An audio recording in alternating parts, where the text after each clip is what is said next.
आज हम बात करेंगे भारतीय न्याय संहिता 2024 की धारा 41 के बारे में, जो ये कहती है कि संपत्ति की प्राइवेट प्रतिरक्षा का अधिकार का विस्तार कब मृत्यु कारित करने तक का होता है। अर्थात हम अपनी संपत्ति की सुरक्षा के लिए कब मृत्यु कारित कर सकते हैं।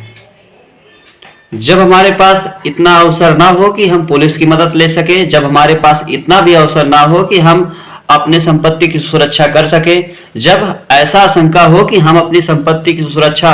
करने में विफल है और ऐसी संपत्ति की सुरक्षा के प्रति नंबर 1 यदि कोई लूट करता है तो हम उस लूट को बचाने के लिए, लूट को रोकने के लिए संपत्ति की सुरक्षा के दौरान किसी की मृत्यु भी कारित कर सकते हैं। नंबर 2 है गृहभेदन। जब कोई गृहभेदन करता है और इस प्रकार उस संपत्ति की क्षति होती है, ऐसा प्रतीत होता है कि इस गृहभेदन से हमारी संपत्ति को क्षति होगा, तो उस दौरान यदि हमारे पास इतना अवसर ना हो कि हम प्रशासन की मदद ले सके, तो ऐसे गृहभेदन के खिलाफ हम किसी की भी मृत्यु कारित कर सकते हैं। सूर्यास्त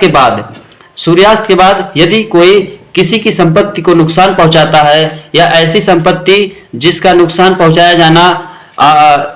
आशय हो, ऐसा लगता हो, प्रतीत होता हो कि इस संपत्ति को नुकसान पहुंचा सकता है, तो उस दौरान भी यदि आपके पास इतना समय ना हो कि आप प्रशासन की मदद ले सके, तो किसी की भी मृत्यु कारित कर सकते हैं।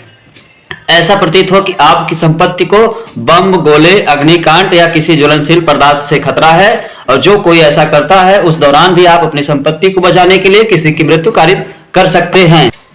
चोरी, गृह अतिचार या गृहभेदन, इन सब को रोकने के लिए और इस प्रकार हम अपनी संपत्ति को बचाने के लिए धारा 41 बीएनएस के तहत जब ऐसा प्रतीत होता हो कि इस संपत्ति को इस प्रकार से निम्न दशाओं में खतरा है, तो हम किसी की भी मृत्यु कारित कर सकते हैं। धारा 41 मृत्यु कारित करने तक का विस्तार के बारे में बताता है।